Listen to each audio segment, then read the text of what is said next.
अस्सलाम वालेकुम मेरीज़, मैं हारिस अज़मी प्रोफेशनल एस्ट्रोलॉजर आपकी खिदमत में हाज़िर हूँ इस मसरूफ़ वीक की रिसर्चेज़ लेकर। एस्ट्रोलॉजिकली इस 7 दिनों में 3 बड़ी चेंजेस हैं जो आपके ज़िंदगी के कई शोबों पर अपना असर छोड़ेगी। पहली चेंज आपको 6 सितंबर को हफ्ते के पहले ही दिन मिलेगी एंड वो वीनस अपना हाउस बदलेगा। वीनस आपके यहाँ पहले 4th हाउस में था, अब वो 5th हाउस में इंटर हो जाएगा। इसकी वजह से आपकी ज़ात पर और आपकी लव लाइफ पर क्या असरात आएंगे ये अभी मैं वीडियो में बताता हूँ। दूसरी चेंज, मार्स आपके यहाँ 9 सितंबर को आपके 1st हाउस में रहते हुए ही रेट्रोग्रेड हो जाएगा एंड वो आपका रूलिंग प्लैनेट है, उससे आपकी ज़ात पर अच्छा खासा असर पड़ने वाला है। क्या पड़ेगा अभी बताता हूँ। And Jupiter, the sign of good luck, the sign of enhancement, वो अपनी रेट्रोग्रेशन से बाहर आ जाएगा और वो आपके कैरियर एरिया में था, आपके 10th हाउस में। उसकी वजह से भी आपके career and source of income पर बहुत असर पड़ेगा। अब तफसील बयान करता हूँ ताकि आपको अपने वक्त को समझने में मदद मिले। मेरी रिसर्चेज और एक्सपीरियंसेस के एतबार से मार्स जब रेट्रोग्रेड होगा तो फ़िलहाल आपको प्रॉपर्टी ख़रीदना या बेचना मुनासिब नहीं रहेगा अगले तकरीबन 35 डेज़ के लिए। मार्स जब 1st हाउस में रेट्रोग्रेड होगा तो आप बहुत ज़्यादा रिस्क टेकिंग नहीं कर सकते हैं, जिन रिस्क टेकिंग का ताल्लुक न्यू इनिशिएटिव से हो, नए आगाज़ करने का। जो पुरानी चीज़ें चलती आ रही हैं वो चलती रहेंगी। खिलाड़ियों के लिए, पर्सनैलिटी अचीवर्स के लिए, शख्सी सलाहियतों को बढ़ाने वालों के लिए ये 35 डेज़ थोड़े से टफ होंगे और आगाज़ हो जाएगा 9 सितंबर से। मार्स की वजह से नेचुरल एबिलिटीज़ को भी फ्यूल अब कुछ दिनों तक नहीं मिलेगा। अच्छा, एक और यहाँ टेक्निकल बयान कर दूँ बात ताकि आपको समझने में आसानी हो। जब भी कोई स्टार रेट्रोग्रेड होता है या रेट्रोग्रेशन से बाहर आता है तो वो कुछ दिन स्टेशनरी फॉर्म में होता है, उसे हम मुस्तकीम फॉर्म कहते हैं, एक जगह ठहरता है। जब वो डायरेक्ट चल रहा होता है फिर वो थोड़ी देर ठहरता है और फिर रेट्रोग्रेड होता है, पीछे को जाता है। और जब वो डायरेक्ट दोबारा होने लगता है तो रेट्रोग्रेशन से बाहर निकलकर पहले वो मुस्तकीम होता है, थोड़ी देर रुकता है, स्टेशनरी फॉर्म में आता है एंड देन फिर वो फॉरवर्ड मूव करने लगता है। तो ये 1st हाउस में था, 2 साल के बाद ये पहले घर में आया। यहाँ पर इसने 60 दिन रहना था, 28 जून को आया था। तकरीबन अब ये 1st हाउस से बाहर निकलने वाला था। अगर रेट्रोग्रेड ना होता तो तकरीबन 28 सितंबर को इसने बाहर निकल जाना था और 2nd हाउस में चले जाना था। लेकिन अब ये रेट्रोग्रेड हो गया तो अब पीछे चलेगा तकरीबन 35 डेज़, तो पीछे कोई चलता जाएगा, रहेगा पहले ही घर में। फिर जब 30-35 दिन बाद दोबारा डायरेक्ट होगा तो काफ़ी पीछे जा चुका होगा, फिर आगे को चलेगा और इसके आगे चलने से ये एडवांटेज मिलेगा कि ये ज़्यादा टाइम आपके असेंडेंट पे रहेगा and that is a good sign. 2 rotation पूरी करेगा, मतलब 1st हाउस में तो अमूमी तौर पर 60 दिन रहता है, इस दफ़ा ये तकरीबन 5 महीने इधर रहेगा। उसमें से वो 35 डेज़ या वो कुछ वीक्स जो रेट्रोग्रेशन के होंगे वो वीक चलेंगे एंड बाकी स्ट्रॉन्ग आपको तकरीबन 4 महीने ताकतवर मिलेंगे, जो आपके लिए प्रॉपर्टी में, एग्जामिनेशंस में, कंपटीशंस में, फोर्सेस में, कंस्ट्रक्शन में, फ़िज़िकल एबिलिटीज़ में, दिल के मजबूत होने में, डील्स बनाने में, प्रॉपर्टी एडवांटेजेस में अच्छे रहेंगे। लेकिन उन सब अच्छाइयों में फ़िलहाल इसकी रेट्रोग्रेशन 9 सितंबर को शुरू हो जाएगी तो आपको फ़िलहाल अभी 30-35 दिन मेजर प्रॉफिट नहीं होंगे, रूटीन प्रॉफिट्स एक्सपेक्टेड है। जो दूसरी खबर मैंने आपको दी थी, वीनस आपके 5th हाउस में चला गया, that is ideal sign in 5th house. Venus हमेशा लव लाइफ को इन्हेंस करता है, आपका फेस वैल्यू बढ़ाता है, आपकी इनर एबिलिटीज़, सोल एबिलिटीज़ या स्पिरिचुअल साइड की एबिलिटीज़ उनको इन्हेंस करता है।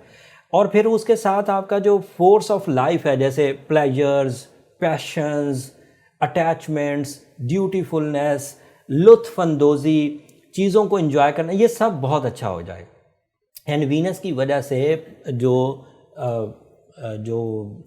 लोग, मर्द हों या ख़ातून, लाइफ पार्टनरशिप के उम्मीदवार हैं, वहाँ पर उन्हें कुछ चांसेस एंड चॉइसेस मिल जाएंगे।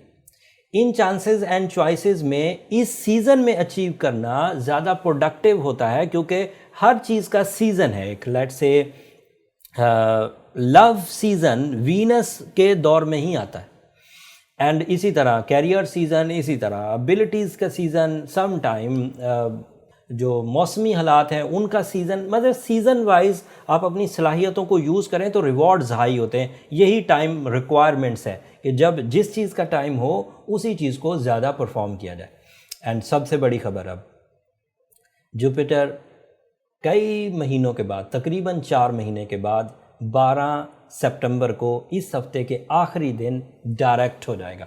And as I earlier said कि वो पहले थोड़े दिन स्टेशनरी फॉर्म में रहेगा एंड देन फिर वो दोबारा फ्रंट एंड डायरेक्ट मूवमेंट देगा। सो अब आपका करियर 2020 में अपने मैक्सिमम फॉर्म में होगा, और ऐसा आपको 12 साल बाद मुयस्सर आया है। जब कैरियर को जुपिटर अपनी गुड लक एंड जो रब ने उसके ज़िम्मे ड्यूटीज़ लगाई हैं, जिसकी वजह से हर चीज़ इन्हेंस होएगी, डेवलप होएगी, उस 4 महीनों का जो असर आपकी ज़ात पर आएगा वो अगले 12 साल तक आप याद रख पाएंगे, क्योंकि इस तरह का कैरियर सपोर्ट जुपिटर के इवज़ अगले 12 साल आपको मुयस्सर नहीं आएगा। सो ये सीज़न 4 महीने का गनीमत जानिए। तमाम वो काम जिन कामों को मार्स की रेट्रोग्रेशन मना कर रही थी, जुपिटर का डायरेक्ट होना आपको इजाज़त देता है कि आप वो कर गुजरिए। लिहाजा अगर मार्स रेट्रोग्रेड हुआ और मैंने ये मना किया कि प्रॉपर्टी ना ख़रीदें ना बेचें, बट जुपिटर के कैरियर हाउस में डायरेक्ट होने के बाद आप प्रॉपर्टी ख़रीद भी सकते हैं, बेच भी सकते हैं। जुपिटर शिकस्त दे देगा मार्स को, लिहाजा मार्स की रेट्रोग्रेशन आपको तंग नहीं करेगी। बट ये उन एरीज़ के लिए है जो स्ट्रॉन्ग एरीज़ कहलाते हैं, जिनकी विल स्ट्रॉन्ग है, जिनकी स्किल्स स्ट्रॉन्ग है, जिनके प्लान्स स्ट्रॉन्ग है, जिनकी फिजिकल एबिलिटी स्ट्रॉन्ग है, वो ऐसा जुपिटर की सपोर्ट के एवज़ कर सकते हैं एंड अपनी प्रोडक्शन जारी रख सकते हैं। तमाम तरह की रिस्क टेकिंग कर सकते हैं, मल्टीटास्किंग कर सकते हैं, जॉब स्विच कर सकते हैं, नई जॉब के हसूल के लिए कोशिशें कर सकते हैं। एंड ये जो जुपिटर है, it is called as Guru also, तो दिस इज़ योर मेंटोर। ये चीज़ों को सिखाएगा भी बहुत तेज़ी से, चीज़ें आपको बहुत तेज़ी से समझ आएंगी। इन 3 चेंजेस को मैं और बहुत एलेबरेट करना चाहता था और बहुत सारी इन्फॉर्मेशन देना चाहता था, लेकिन मैं वीडियो बहुत लंबी नहीं करना चाहता। ये तीनों ही चीज़ें अब अगले कुछ दिनों तक जारी रहेंगी, तो अगले वीडियोस में और ज़्यादा इनके बारे में मैं राय दूंगा। ये 3 सब्जेक्ट्स, फर्स्ट हाउस यानी यूनिक पर्सनैलिटी, मर्दों के लिए और औरतों के लिए, दोनों के लिए इस वक्त आपको थोड़ा मोहतात रहकर गुजारना होगा। वीनस मर्दों के लिए भी और ख़वातीन के लिए भी, हाउस वाइफ्स के लिए भी, बिजनेसमैन्स के लिए भी खुशी का बाइस बनेंगी। And life partnership, couple achievements, soul exchanges, love commitments, इनके लिए भी ये सीज़न 6 सितंबर से बहुत अच्छा होने जा रहा है। एंड जुपिटर कैरियर हाउस में तमाम तरह के एरीज़ जो चाहे अभी लाइफ इसमें प्रैक्टिकल लाइफ के आगाज़ में ही हैं, अभी पहला कारोबार करने लगे हैं, पहली जॉब करने लगे हैं, पहला कोई टास्क लेने लगे हैं, पहली कोई इन्वेस्टमेंट करने लगे हैं, रिस्क लेने लगे हैं, उन सब के लिए जुपिटर के अगले 4 महीने तकरीबन 15 दिसंबर तक अब बहुत अच्छे हैं। एंड स्टार्टेड फ्रॉम 13 सितंबर, 13 सितंबर से ये अब ऑन हो जाएगा। इस वक्त आपको सिर्फ एक थ्रेट बाकी है, दैट इज़ सैटर्न। वो आपके that is not a threat at the moment, but वो 29 सितंबर को जाके एक थ्रेट थोड़ा सा बनेगा। हाँ, बल्कि 29 सितंबर को भी वो थ्रेट नहीं बनेगा, वो बनेगा जाकर तकरीबन दिसंबर के महीने में। लिहाजा अभी आप बहुत अच्छी फॉर्म में, सिर्फ एक चीज़ आपको रिकवर करनी है, वो मार्स की नेगेटिविटी है, और उसको रिकवर करने के लिए blue sapphire is ideal stone generally. But जो वीक एरीज़ हैं उन्होंने ऑलरेडी चेक करवा लिया है प्रोफेशनली और वो डिक्लेयर हो गए हैं वीक, तो उन्हें ध्यान करना होगा।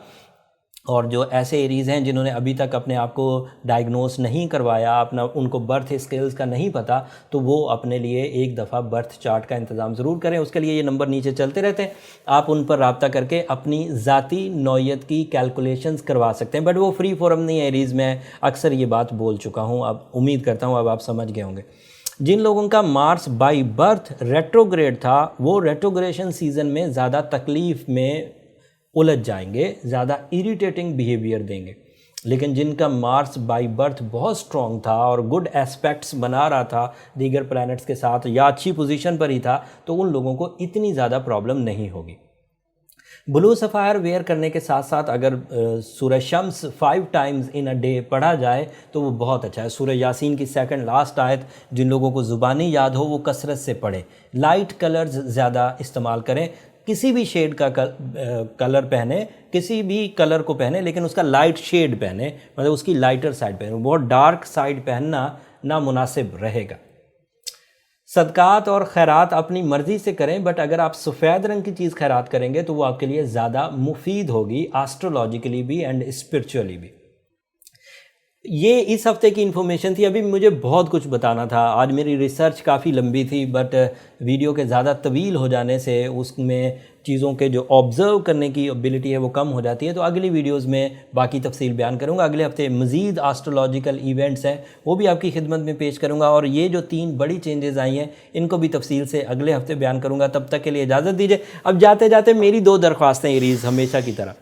एक तो अगर मेरी ये इन्फॉर्मेशन देना प्रोफेशनली मैं रिसर्चेस करके आप तक एक्यूरेट टाइम्स, रेट्रोग्रेशंस, डायरेक्ट फॉर्म्स, अच्छे और बुरे दौर की आगाही आप तक पहुंचा, अगर पसंद आ रही हो तो मुझे और मेरी टीम को अपनी दुआओं में ज़रूर याद रखिए।